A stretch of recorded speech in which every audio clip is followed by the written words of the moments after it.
asubuhi ya leo, ikiwa ni siku ambayo Mungu ameitayarisha kwa ajili ya kila mmoja wetu, ili kwamba Mungu akutane na kila hitaji na mahitaji ya kila mtu, kwa sababu Mungu anapokuamsha ukiwa na afya nzuri, ukiwa mzima, kumbuka kuna mwingine aliyetamani kuamka na ameshindwa. Kwa hivyo kuna sababu ya Mungu kukuamsha siku ya leo, ili akakutumie wewe kama chombo kwa ajili ya wengine na kwa ajili ya utukufu wa jina lake. Jina la Bwana lipewe sifa. Bwana Yesu asifiwe sana. Tumpige Yesu makofi. Nasikia furaha kubwa sana kwa ajili yako wewe ambaye umerauka mapema kufika katika ibada hii, ili ukapate kubarikiwa kupitia kwa neno lake Mungu. Na asubuhi ya leo tunaenda kuzungumzia kuhusu siku za mwisho. Siku za mwisho. Bwana Yesu asifiwe sana. Ambazo ndizo nyakati hizi ambazo tunaishi katika ulimwengu huu. Yale mambo ambayo yalitabiriwa yote yanaendelea kutimia, yanaendelea kutokea kila siku. Bwana Yesu asifiwe sana. Jina la Bwana lipewe sifa. Tunaposoma kitabu cha Mathayo mtakatifu mlango ni ule wa 24, basi tutaenda kujifunza kuhusu nyakati za mwisho, maana wanafunzi walihitaji kujua ile siku ya kuja kwake mwana wa Mungu mara ya pili, na pia kujua mwisho wa dunia. Bwana Yesu asifiwe sana. Tenda kusoma hapo na Bwana atatubariki. Yesu akaenda zake akatoka hekaluni. Wanafunzi wake wakamwendea ili kumwonyesha majengo ya hekalu. Naye akajibu akawaambia, hamuyaoni haya yote? Amini nawaambieni, halitasalia hapa jiwe juu ya jiwe ambalo halitabomoshwa.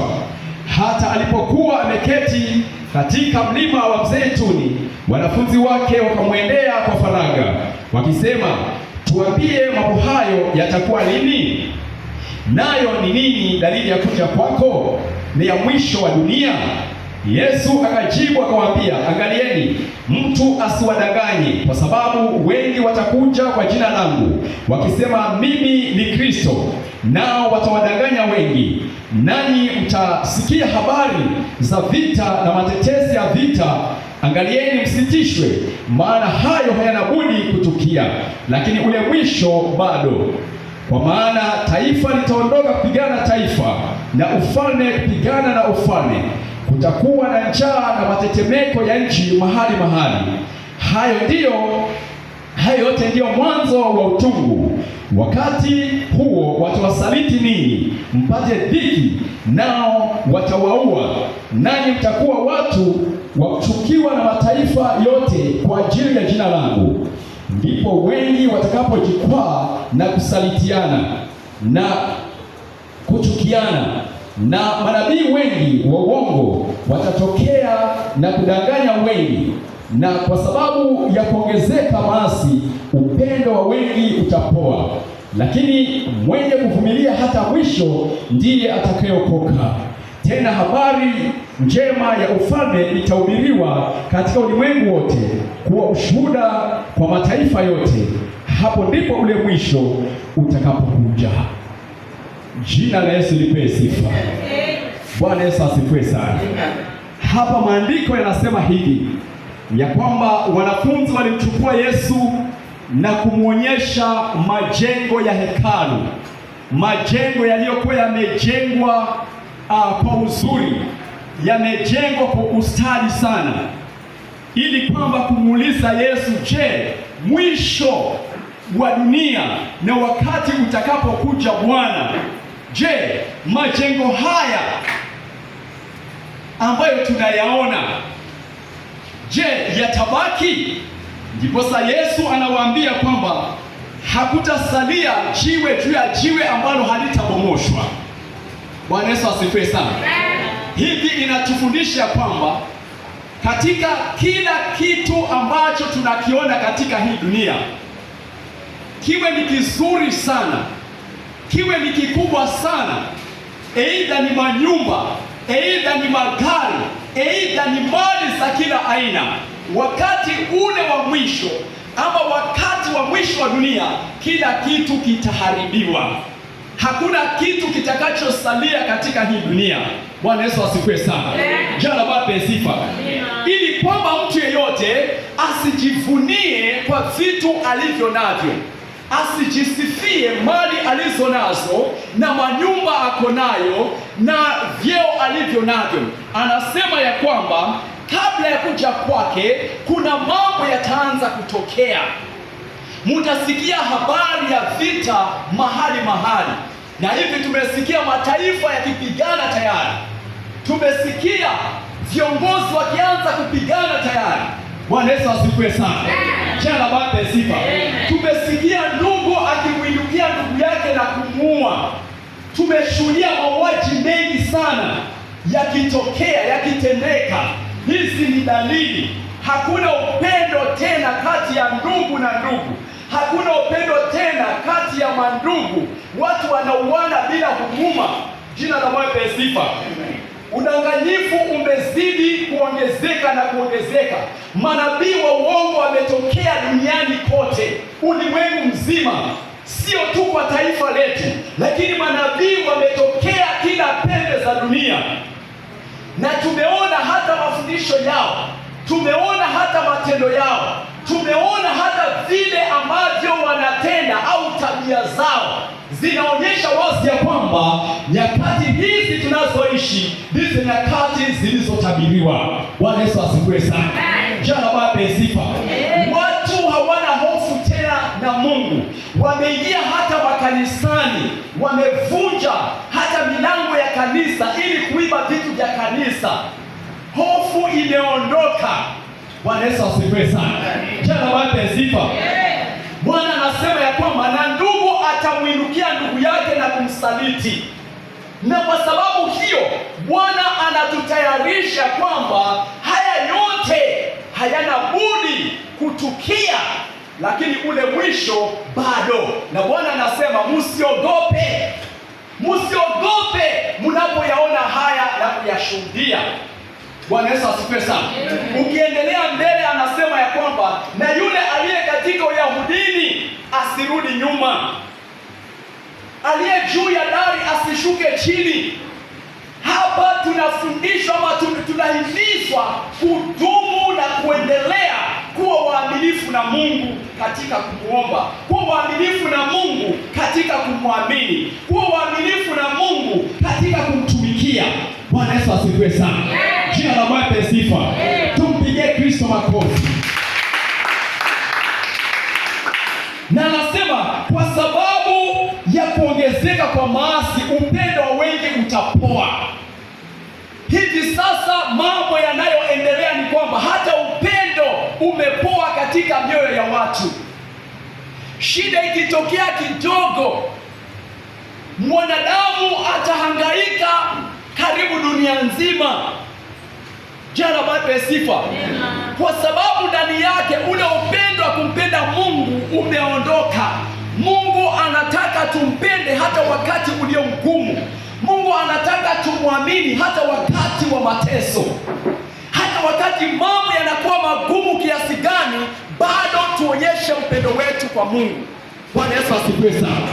Jana baada ya sifa, watu wanazidi kupungua katika makanisa, katika imani, kwa sababu wanahisi kwamba Mungu yuko mbali, ama wanahisi kwamba Mungu hawezi kuwasaidia katika hali wanazopitia. Lakini nataka niwaambia kwamba Mungu ambaye tunamtumikia, he is faithful God. Bwana Yesu asifiwe sana. Ni Mungu aliye mwaminifu, na lazima unabii wote ukapate kutimia sawasawa na neno la Mungu, ya kwamba kutatokea makristo wa uongo. Na kweli makristo wa uongo wameanza kutokea.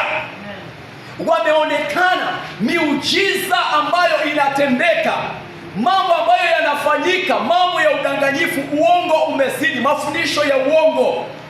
Bwana Yesu asifiwe sana. Jana wape sifa. Bwana Yesu asifiwe sana. Neno la Mungu linasema ya kwamba na siku za mwisho kutakuwako ni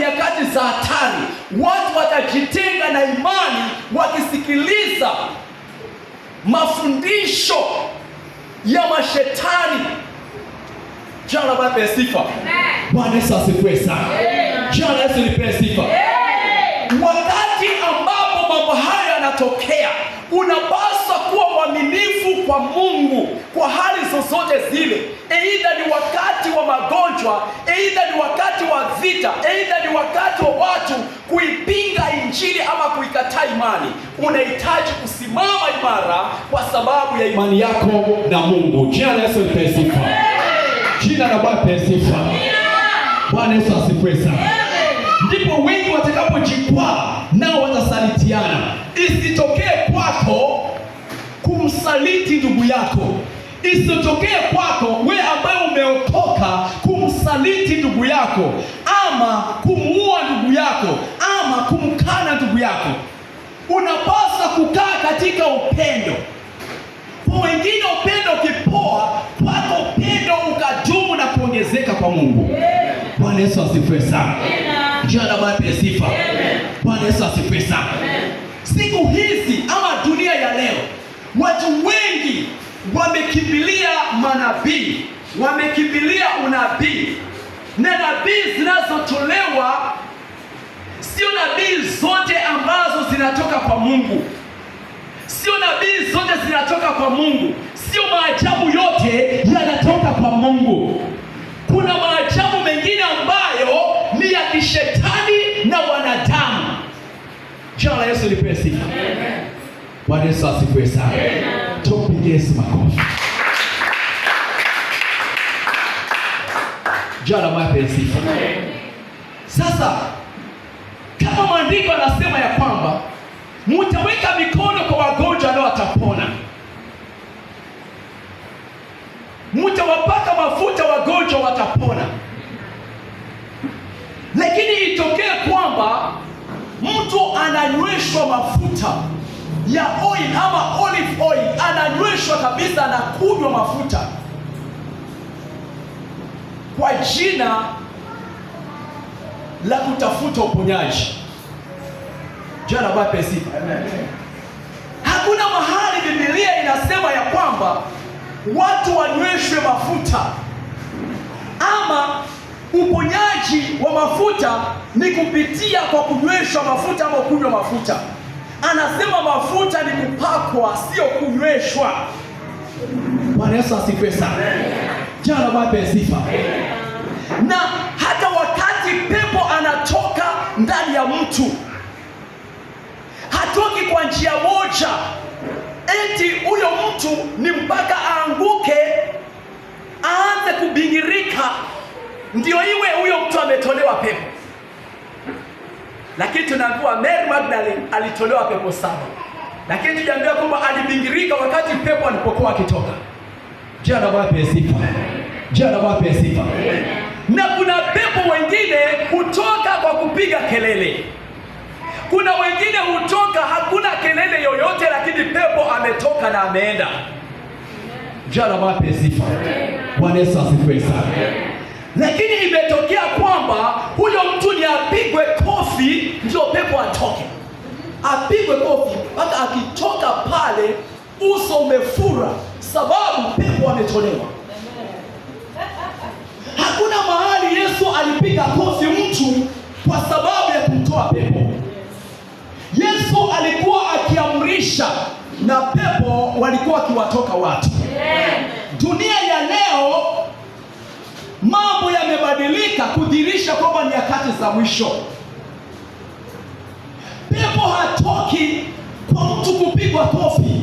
Pepo anatoka kwa kuamrishwa kupitia kwa nguvu ya Roho Mtakatifu. Bwana Yesu asifiwe sana. Jina la Bwana sifa. Tumpige Yesu makofi. Bwana Yesu asifiwe sana.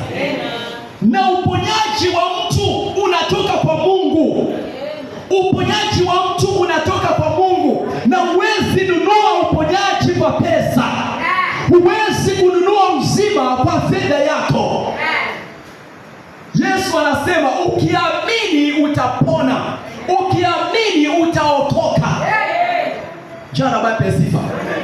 Kwa hivyo wakati umeamini ndiyo nafasi ya kufikia kwenye hitaji la moyo wako. Jana wape sifa. Jana wape sifa. Maana maandiko yanasema ya kwamba wale ambao walimwamini Kristo wakati walipokuwa na shida walipona. Yule aliyetokwa na damu miaka 12 aligusa tu pindo la vazi na alipona kwa imani. Jana wape sifa. Jana wape sifa. Nikawa naangalia upande mwingine mahali fulani. Kuna kanisa ambayo pale mbele ya mlango kumewekwa blackboard kubwa sana na kumeandikwa bei za maombi.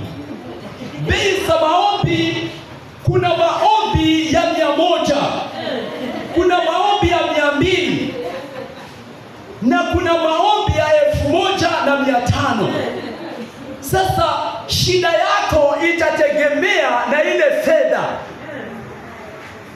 Kama shida yako ni kubwa, itabidi ulipe kiwango cha juu zaidi ili upate uponyaji. Jana wape sifa. Na Yesu wakati akiwatuma wanafunzi wake akawaambia, mumepewa bure, toeni bure. Karama ya Mungu haiuzwi. Mafundisho hayauzwi. Uponyaji hauuzwi. Karama haiuzwi wala hainunuliwi. Karama tunaipokea kutoka kwa Mungu. Ni wewe uamini katika moyo wako na Mungu akuzawadishe hicho kipawa alichokusudia yeye mwenyewe kukupatia. Bwana Yesu asifiwe sana. Jina la Yesu lipewe sifa. Na kwa Mungu hakuna mtu mkubwa wala mdogo. Wote ni watendakazi katika ufalme wa Mungu. Jina la Yesu lipewe sifa. Jina la Bwana lipewe sifa. Kwa hivyo hapa anasema ya kwamba ili wewe ukaweze kufikia kwenye ufalme wa mbinguni ni lazima ukavumilie hata wakati dhiki zinapotokea. Ni kwa sababu ya lile neno limepandwa ndani yako likaweze kusimama imara. Jana wape sifa. Kwa sababu nguvu ya neno ni majaribu. Nguvu ya ushuhuda ni majaribu. Kama hakuna majaribu, ushuhuda wako ni dhaifu. Ushuhuda wako hauna nguvu. Bwana Yesu asifiwe sana. Jana wape sifa. Nguvu ya ushuhuda wa mitume wa Bwana ilikuwa ni majaribu yao walioyapitia. Kwa hivyo wakati unapitia majaribu, ndio wakati ushuhuda wako utagusa mioyo ya wengi. Jina la Bwana sifa. Bwana Yesu asifiwe sana. Wakati umeona ndugu yako anakuchukia, anakusaliti, muombee Mungu amsamehe. Jina la Bwana sifa. Usipigane na yeye, usishindane na yeye kwa sababu yeye anatimiza lile neno. Lakini siku ya mwisho tutajifunza ya kwamba kila tendo alilotenda mwanadamu atahukumiwa kwa hilo tendo. Bwana Yesu asifiwe sana. Waliokuhukumu watahukumiwa. Na wale waliokubariki watabarikiwa. Bwana Yesu asifiwe sana. Jana wape sifa. Kama machozi yako yamesababishwa na mtu, muombe msamaha kwa Mungu. Kwa sababu Yesu Kristo, uchungu aliopitia, aibu aliopitia, dhiki aliopitia, Yesu Kristo hakusita kuwaombea msamaha kwa Mungu. Bwana Yesu asifiwe sana. Jana wape sifa. Dunia hii, nataka niwaambie kwamba Yesu aliyanena haya akijua kwamba yatatokea. Wengine hivi sasa duniani wamejiita Yesu, tena sio kwa siri, wamejiita Yesu tena waziwazi. Wengine hapa duniani wamejiita Mungu tena waziwazi. Wengine wanajiita Yehova, wengine wanajiita Yesu, ili kushawishi akili za watu na imani za watu. Lakini Yesu ni mmoja tu ambaye alitufia msalabani. Yesu wa msalaba. anazifia dhambi za wanadamu wote. Huyo ndio Yesu ambaye tunamwamini, na huyo ndio Yesu ambaye tunamfuata, mafundisho yake, neno lake, matendo yake. Akasema yeye ndiye njia, kweli na uzima. Bwana Yesu asifiwe sana. Usidanganywe kule nyumbani ya kwamba kumetokea nabii mkubwa ukaiacha imani yako ukafuata nabii. Mfuate Yesu. Kuna tofauti ya kufuata Yesu na kufuata nabii. Bwana Yesu asifiwe sana. Yesu anasema nifuateni mimi, maana mkinifuata mimi hamtapotea. Jifunzeni kwangu, maana mimi ni mpole na mnyenyekevu wa moyo. Bwana Yesu asifiwe sana. Hakuna siku Yesu alijipiga kifua kwa sababu maiti imefufuka. Hakuna mahali Yesu alijisifu kwa sababu mwenye ukoma amepona. Lakini Yesu bado alinyenyekea wakati miujiza mikubwa ilikuwa ikitendeka kwa maisha yake. Bwana Yesu asifiwe sana. Ni wangapi sasa ambao wameinuliwa?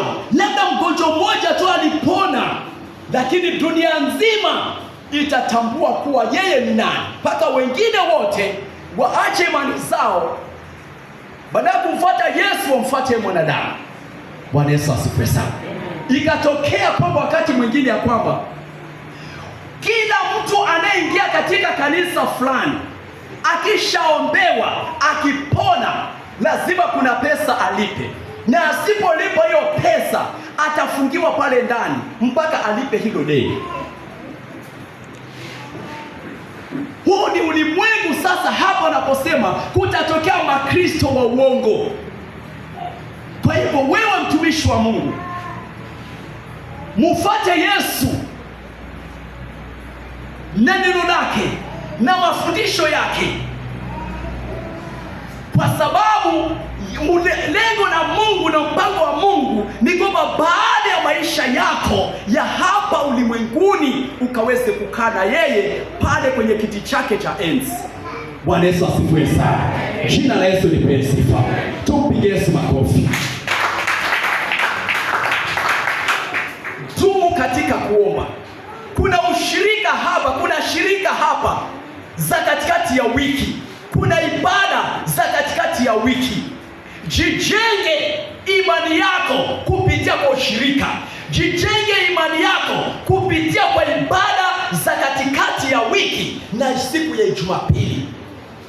Kama mtu ambaye umeokoka, umemwamini Yesu kwa maisha yako. Jina la Yesu lipewe sifa. Jina la Bwana lipewe sifa. Wakati ambapo unakaa nyumbani, wakati ambapo unakaa mbali na ushirika, kuna hatari mkubwa sana kwa maisha yako. Shetani kuanza kupanda mbegu ambazo zitaanza kumea na zitakurudisha nyuma katika maisha yako ya kiroho. Bwana Yesu asifiwe sana. Jina la Bwana lipewe sifa. Nguvu ya kukosa kuomba, nguvu ya kukosa kusoma neno la Mungu, nguvu ya kuatendi katika ushirika itaanza kupungua wakati unajitenga na shirika na ibada za katikati ya wiki. Bwana Yesu asifiwe sana. Jina la Bwana lipewe sifa. Mtu uchengeka mahali kuna ushirika, hawezi kujijenga ukiwa peke yako. Yesu anasema palipo watu wawili ama watatu waliokusanyika pamoja kwa jina langu, nami nipo hapo katikati yao, na lolote watakaloomba watafanyiwa na Baba yangu aliye mbinguni. Bwana Yesu asifiwe sana. Jina la Yesu lipewe sifa. Huu ni wakati wa kila mmoja kwenda mbele za Bwana. Fungua moyo wako wa ndani, muombe Mungu kutoka ndani ya moyo wako.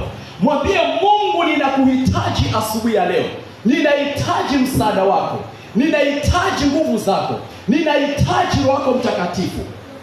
Ninahitaji unijilie. Ninahitaji unishukie, unitembelee. Na kwa sababu Mungu hakai mbali, Mungu atakushukia. Bwana Yesu asifiwe sana. Nguvu ya kushinda majaribu inapatikana kwa Mungu. Nguvu ya kushinda vita inapatikana kwa Mungu. Ni katika maombi, ni katika kufungua moyo wako wa ndani. Anasema, tazama nasimama mlangoni nabisha, na mtu atakayesikia sauti yangu na kufungua mlango wa moyo wake, nitaingia ndani yake, nitafanya makao ndani yake. Bwana Yesu asifiwe sana. Jana wape sifa.